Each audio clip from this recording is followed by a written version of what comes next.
What's up, guys? This is the Gospel According to Mark with a C. He is I, and I am he. Just taking some time to tell you what's on my mind.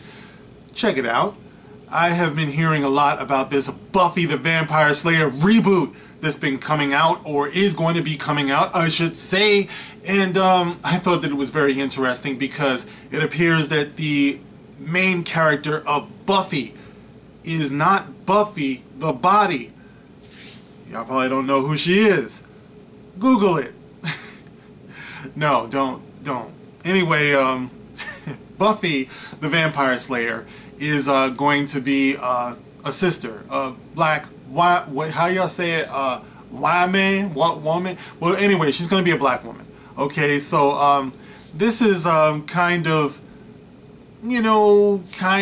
brought about a little bit of conversation. Now, you might, some of you, maybe two of you, maybe one, maybe nobody would remember that I did a video about this back in the day about how I feel about casting black characters in place of casting black actors for characters that have been traditionally white, or were created or conceived as white.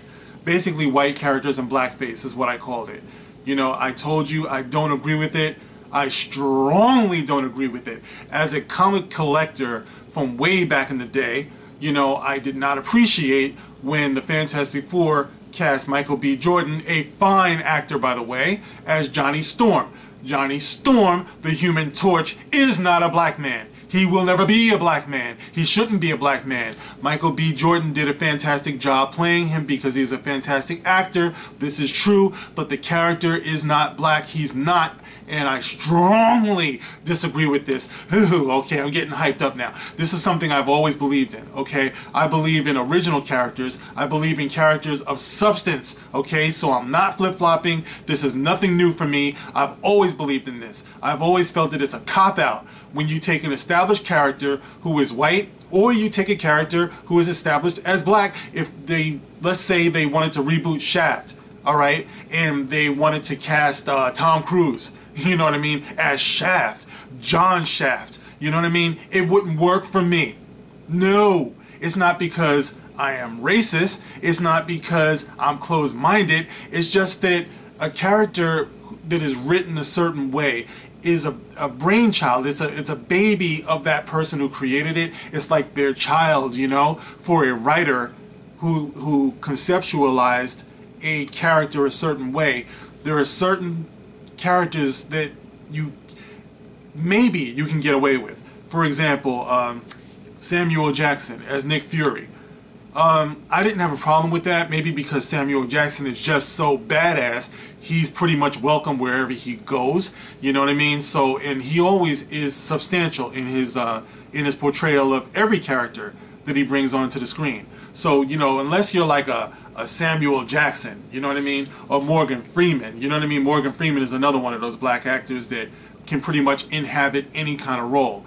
But there are certain characters that I say leave alone, and why can't you, in the infinite space that is imagination, why can't you come up with a new character that will be that thing that you're trying to create, a person of color, of substance?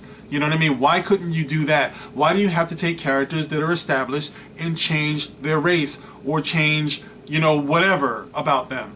Why not just create an entirely new character?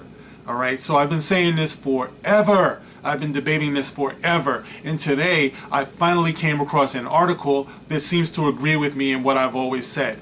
Alright, so let me share this with you guys, okay? And you can tell me what you think. This article is on slashfilm.com. Slashfilm.com. Alright? And the headline is, Talent of Color Do Not Need White TV Show and Film Hand-Me-Downs. Amen! Talent of color do not need, or doesn't need, I would say, white TV shows and film hand-me-downs. Okay, and this is by Candace Frederick. She says, I don't know why Hollywood continues to ignore us, aka people of color, whenever we throw free ideas up into the air about great original narratives centering on minority characters that can easily be adapted for TV or film. They know these stories exist. They know they already have built-in audiences. Still, they choose not to even consider it.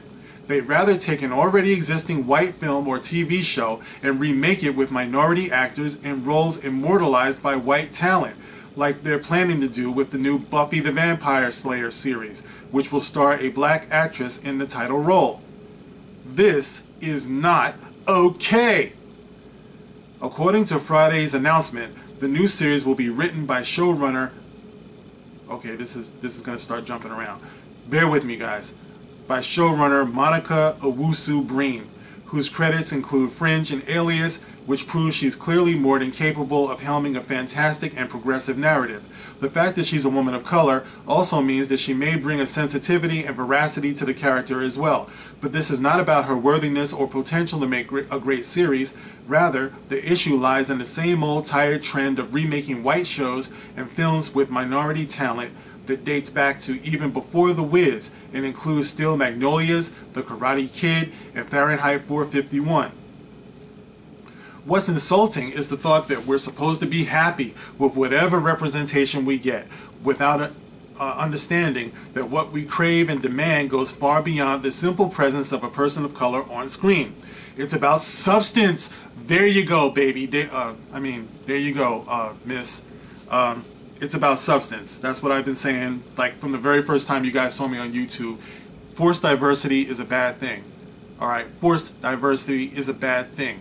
It's about substance. Always about substance. Social justice warriors kill creativity. You know what I mean? Because you put your social justice warrior nonsense above substance. Just throw a black face in there. Just throw a gay face in there. Just throw a Latino face in there. And your work is done.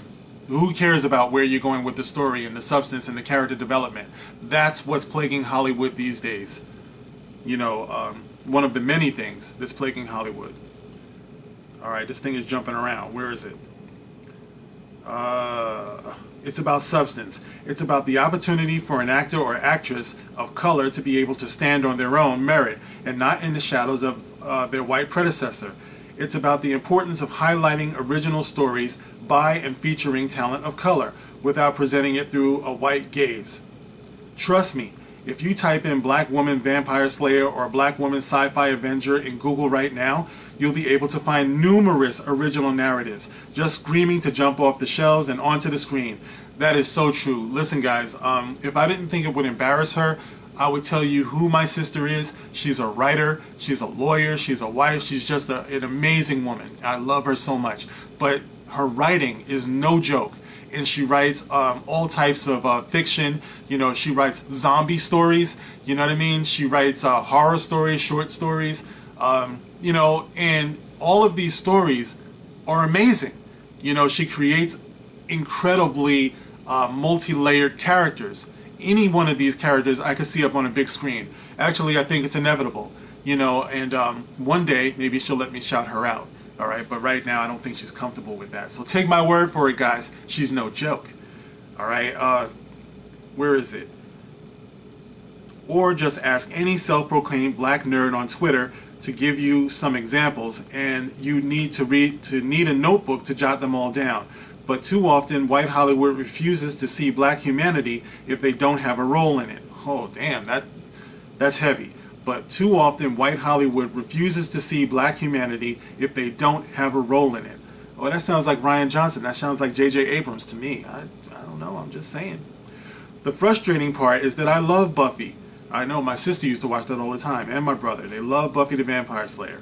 A badass woman who takes down the underworld with some mean fight skills and a stake while also tackling high school exams. I'm so here for it, forever and always. But creator Joss Whedon had 7 whole seasons to embody intersectional feminism. This thing is jumping all over the place. By adding an equally complex, badass, and long-lasting character of color, but chose not to. Kendra, played by Bianca Lawson, was fantastic, but she was only in 3 episodes. To use this reboot to try to right that wrong is just sloppy. And you know what, guys? I am going to stop reading the article right there because it's playing games with my mind, jumping up and down and glitching all over the place. And I'm starting to feel like Max Headroom. Who remembers that guy? You know what I mean? You got to be old. Anyway, I'm going to leave the link in the description box so you can check this article out on your own. I just wanted to bring it to light because this is something I've been talking about forever. Listen, I wish whoever they put in this series, I wish them well. I'm not wishing them wrong or anything like that. I'm just saying in the future what I'm really hoping for is more substantial representation for everybody. You know what I mean? Just good, compelling, deep characters that we can follow, you know, in stories that we can get into. That's all I'm asking. You know what I mean? I'm not asking for charity, you know, no handout or anything like that. I just think it's important for everyone to get in on the creative process who has something to offer. You know, people who are qualified, all right? Not just because, oh, you're a black person, so we're going to give you a chance at writing a script. No, no, no. You have to be talented, like my baby sister, all right? So I agree with what she's saying, you know, to a very large degree because it's what I've been saying forever. So what do you guys think about that? You know, not just the new Buffy, you know, show and everything, but just Hollywood in general, man. You know, and it's not just about black or white either. It's just about where we are as a people, as Americans, and, you know, on the world stage too, because I remember this is about everybody all across the world. Shout out to all of my viewers, wherever you are in the world. You know what I mean? We have to move together as a people, you know, and appreciate each other's differences. There's nothing wrong with being different. You know, I think that recognizing each other's differences, it's part of what life is all about.